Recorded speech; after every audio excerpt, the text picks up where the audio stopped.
Honey trap agencies में कितना common है? सर हनी ट्रैप एजेंसीज में हर जगह ही हनी ट्रैप है सर। मैं तो एजेंसी की बात बताऊंगा, दुनिया में ऐसा कौन सा ऐसा डिपार्टमेंट है, कौन सा ऐसा है जहाँ हनी ट्रैप नहीं है सर। दुनिया के अंदर देखो कि आप मतलब खुद के ऊपर कंट्रोल कितना करते हैं वो बहुत, लेकिन जहाँ दो में से एक चीज चुननी हो, हनी ट्रैप में लड़की या मौत, तो फिर सर आदमी हनी ट्रैप नहीं चुनेगा। आपके साथ कभी किसी ने कोशिश की? बहुत सारे सर कोशिश किया, अभी भी आज भी मेरा आप इंस्टा उठाकर देख लो, आज भी आपको हजारों मैसेज पड़े होंगे। अच्छा, आज भी हजारों मैसेज पड़े होंगे। ठीक है, ऐसे मैसेज भी होंगे जो कल भी फ्लाइट की टिकट करके वापस मिलने के लिए आने के लिए तैयार है सर। 2 मिनट में समझ में आ जाता है कौन क्या है करके। मैं आपको ये हम ही नहीं करते सर अब, लेकिन एक चीज और है कि बहुत सारे ऐसे ऑपरेशंस हुए हैं जिसमें हनी ट्रैप करा और ऑपरेशन सक्सेस रहा है। अगर मैंने आपको जस्ट अभी स्टार्टिंग में बोला था ऑपरेशन फीजी, तो ऑपरेशन फीजी के अंदर भी एक लड़की का बहुत इंपॉर्टेंट रोल था रबुका की गवर्नमेंट को गिराने के लिए। ठीक है, थोड़ा एलैबोरेट करिए। एक्चुअली क्या होता था कि रबुका, हमारी जो एजेंसीज काम कर रहे थे, हमारे स्पाई काम कर रहे थे, उसकी हर कमजोरी को पकड़ने की कोशिश कर रहे थे रबुका की, कर्नल रबुका की कमजोरी पकड़ने की। तो उसकी एक और कमजोरी थी, वो थी लड़कियां। ठीक है, तो और वो किन लड़कियों को फॉलो करता है, वो यूरोप की लड़कियों को ज्यादा फॉलो करता है। तो एक यूरोप की एक लड़की को टास्क दिया गया कि तू रबुका के नजदीक जाएगी करके। तो जस्ट उसने रबुका से दोस्ती करी, नजदीक गई, रबुका के साथ नाइट स्पेंड करे, और सारे के सारे रिकॉर्ड्स करे थे। अब एक देश का प्रधानमंत्री किसी लड़की के साथ नाइट स्टे कर रहा है, तो उसका भी बहुत प्रेशर रहा रबुका के ऊपर बाद में, है ना, क्योंकि रबुका का जैसे जैसे डाउनफॉल आया तो उनको पूरी दुनिया में सर्कुलेट किया इन वीडियोस को। तो पब्लिक का तो यार, पब्लिक बोला हमारा प्राइम मिनिस्टर ही ऐसा है करके जी। तो बहुत हेल्प होती है हनी ट्रैप, मतलब सबसे मुश्किल है और सबसे अच्छा भी है। अगर आप इसका यूज करते हैं तो आपके लिए सबसे पावरफुल वेपन है जी। आतंकवाद और नक्सलवादी में क्या फर्क है? से देखो, 3 ही चीजों को हमने 3 कैटेगरी में बांटा है सर। एक हो गया गुंडा, एक गुंडा, दूसरा नक्सलाइट, या उसको माओवादी कह दो, नक्सलाइट कह दो, या नॉर्थ ईस्ट में इंसर्जेंट ग्रुप कह लो, तीनों एक ही चीज है।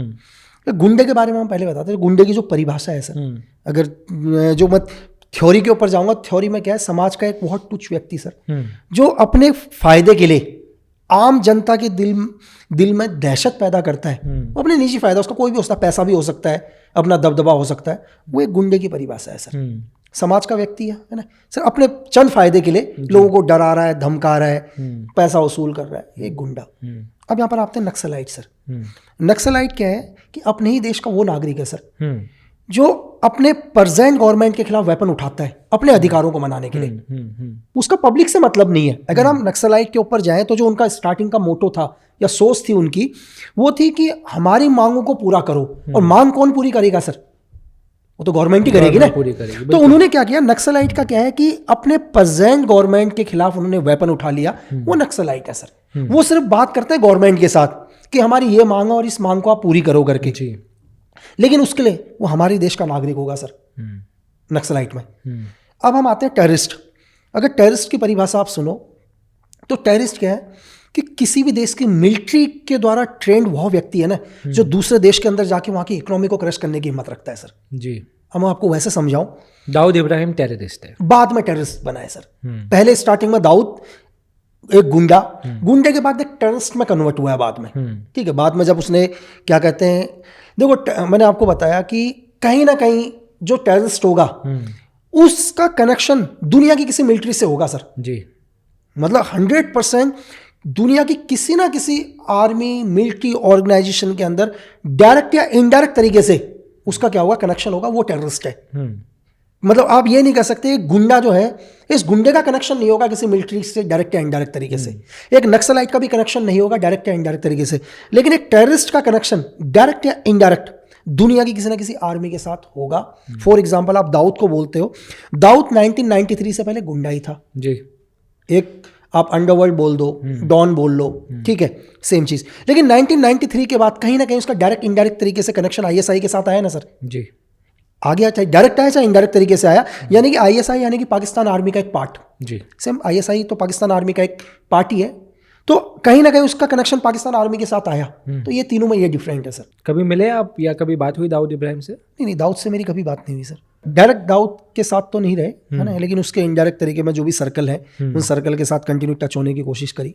लेकिन डायरेक्ट 1-to-1 कभी दाऊद के साथ नहीं बैठा मैं, लेकिन जो उसके दाएं बाएं के जो भी लोग हैं उनके साथ एक्चुअली क्या होता है, कॉन्टेक्ट को जानने की कोशिश करना कि अगले प्लानिंग क्या है, चीज़ें क्या है। तो अगर मैं ये भी बोलूँ कि दुनिया हर बार एक न्यूज़ में सुनते हैं कि दाऊद दाऊद दाऊद, तो मैं लोगों को ये भी कहना चाहूँगा कि भाई दाऊद अगर मर भी जाएगा तो पाकिस्तान की आर्मी उसको 10 साल जिंदा रखेगी, दुनिया में पता ही नहीं चलेगा कि दाऊद इब्राहिम कब मर गया करके। उसके पीछे एक रीज़न सर, एक्चुअली क्या है, दाऊद इब्राहिम एक बिजनेस, ठीक है, जो पूरी दुनिया के अंदर, मैंने आपको स्टार्टिंग में 2 चीज़ें बोली थी, सट्टा, क्रिकेट की बैटिंग, ठीक है, इन पर टोटल दाऊद का हाथ सर।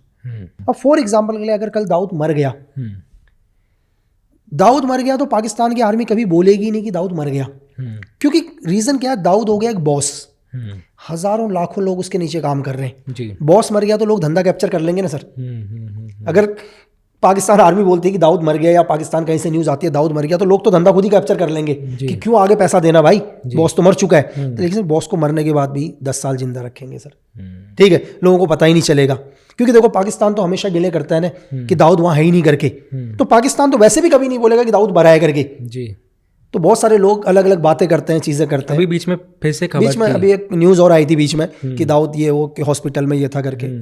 तो मैंने ये भी बोला आपको कि लोगों को कभी पता ही नहीं चलेगा जी। 2016 में एक सर्जिकल स्ट्राइक हुआ था जिसके ऊपर एक मूवी बनी, उरी द सर्जिकल स्ट्राइक, और तभी I think surgical strike as a word काफ़ी फेमस हुआ। पर उसके पहले 2015 में भी एक हुआ था जिसका नाम था ऑपरेशन हॉट परस्यू।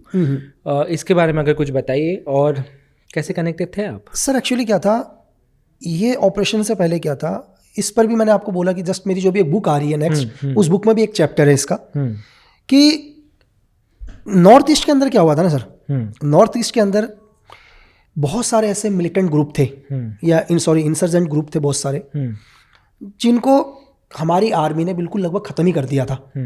तो वहाँ पर क्या हुआ, चाइना ने क्या किया, इन ग्रुपों को दोबारा इकट्ठा करने की कोशिश करी। तो इसमें क्या हुआ, 8 ग्रुप एक हो गए थे सर। इन 8 ग्रुप एक हो गए और किसी को नहीं पता चला, ठीक है। इन 8 ग्रुप जो एक हुए थे उनका नाम था United liberation front of south east Asia, इस ग्रुप का नाम पूरा। इस ऑल ओवर ग्रुप को जो कमांड कर रहा था वो NSCN के कर रहा था, खपलांग। NSCN फिर वो एक अलग वो हो जाएगा पूरा का पूरा, दो पावरफुल ग्रुप है NSCN के, ठीक है। तो खपलांग बाबा जो उसका चीफ था, चीफ इन कमांडर, वो उसको कमांड कर रहा था, और उल्फा भी इस ग्रुप के साथ जुड़ गया था। तो इस ग्रुप का जो मैंने आपको नाम बताया पूरा group, United liberation front south east Asia, इस ग्रुप का ये नाम रखा। इस ग्रुप का एक ही काम था सर, कि कुछ ऐसा करना कि लोगों को नॉर्थ ईस्ट पता चले। तो इन्होंने डोगरा रेजिमेंट के ऊपर एक अटैक किया, एक अम्बुश किया था जिस पर डोगरा रेजिमेंट की कॉन्वाई के ऊपर अटैक किया, और आई थिंक 18 आदमी शहीद हुए थे सर उसमें। पूरी दुनिया का ध्यान नॉर्थ ईस्ट में गया, और जब पहली बार लोगों को पता चला कि भाई नॉर्थ ईस्ट में भी कुछ हो रहा है करके, एक साथ इंडियन आर्मी के 18 जवान शहीद होना बहुत बड़ी बात है, बिल्कुल, है ना। अब 18 आदमी शहीद एक साथ, और इंसर्जेंट का एक भी आदमी नहीं शहीद, ये कैसे पॉसिबल है करके, कि यार 18 आदमी शहीद करके चला गया। तो इसके बारे में पूरा पता किया कि क्या है क्या नहीं करके, क्योंकि मैं नॉर्थ ईस्ट में बहुत रहा, ठीक है। तो सब कुछ पता चलने के बाद ये पता चला यार कि सर पूरी इन्फॉर्मेशन निकाली, और इन्फॉर्मेशन निकालने के बाद पता चला कि सर चाइना का टोटल हाथ, ठीक है, उल्फा, NSCN के, PLA, प्रिपाक, KY, KL, है ना, ये सारे ग्रुप मिलकर 8 ऑर्गेनाइजेशन मिलकर एक वो बन गया, और ये पूरा म्यांमार से कमांड कर रहा है करके, और ये अभी नहीं रुकेंगे, ये इससे भी बड़ा टारगेट करेंगे करके, ये इससे भी बड़ा टारगेट करेंगे। अब उसी टाइम क्या हुआ, ऑपरेशन करना बहुत ज़रूरी था सर जी, बहुत ही ज़रूरी। तो प्राइम मिनिस्टर ने परमिशन दी कि ऑपरेशन करो करके, लेकिन ऑपरेशन करना था दूसरी धरती पर। ऑपरेशन यानी स्ट्राइक करो, हाँ वही स्ट्राइक, सर्जिकल स्ट्राइक जो आप जानते हैं, ऑपरेशन मतलब वही हम लोग ऑपरेशन, तो स्ट्राइक करो, सर्जिकल स्ट्राइक करो। लेकिन दिक्कत क्या और थी सर, ये हिंदुस्तान का पहला सर्जिकल स्ट्राइक होना था किसी विदेशी धरती पर, धरती तो हमारी नहीं थी, क्योंकि वो लोग तो अटैक करके चले गए थे म्यांमार में, और उन्होंने अपने कैंप रख रखे थे पूरे के पूरे, कैंप वगैरह बनाकर बैठे थे वो लोग। अब कम से कम वहां से 30 किलोमीटर अंदर जाना LOC क्रॉस करके, फिर वापस आना सर, ठीक है। और दूसरी चीज, आप एक दूसरी धरती के ऊपर ऑपरेशन कर रहे हैं, वो सबसे बड़ा टफ था, क्योंकि LOC क्रॉस करके अगर आप किसी देश के अंदर स्ट्राइक करते हैं तो आप वॉर कर रहे हैं सर, आप किसी देश के अंदर घुस के कर रहे हैं तो वॉर ही समझ लो इसको। तो तब भी 2015 के अंदर हमने एक सर्जिकल स्ट्राइक किया, और लगभग अगर आपने सुना हो तो कुछ बोलते हैं कि इतने लोग, मतलब जो एक्चुअल रेशियो तो नहीं है कि हमने इतने लोग मारे, लेकिन फिर भी मैं आपको बोलूंगा कि एक कैंप के अंदर कम से कम 40 मिलिट इंसर्जेंट एक ही साथ मारे सर।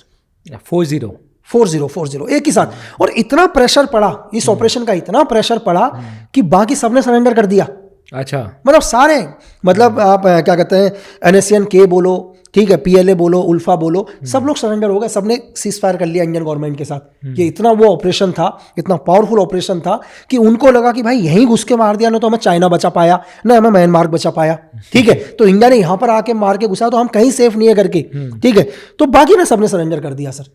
तो लेकिन ये भी कब है, एक पावरफुल लीडर के उससे जी, एक, जब तक मैंने आपको बोला कि देखो सोल्जर तो हर कोई ब्रेव ही है ना सर जी, दुनिया में आप कोई भी सोल्जर ले लो वो ब्रेव है, डिपेंड करता है उसका लीडर कैसा है जी। आपका लीडर आपसे सिर्फ खड़े होने के लिए कहता है या आपका लीडर आपको शूट आउट करने के लिए कहता है जी, बहुत बड़ी बात है। मतलब मैं आपसे क्या कह रहा हूँ कि मेरा लीडर अच्छा है ना सर, मेरा लीडर अच्छा है तो आप धरती के किसी भी कोने में मुझे डाल दो, मुझे पता है कि मेरा लीडर बोलेगा कि ठोक दे अगर कोई दिक्कत आ रही है तो, और मुझे ही पता है मेरा लीडर एक्शन नहीं लेने देगा तो साला मुझे भरे बाजार में भी डर लगेगा जी कि साला वेपन क्या करूँ मैं, है ना, इस वेपन को मैं चला भी नहीं पाऊंगा जी। नया भारत है ये, बिल्कुल सर।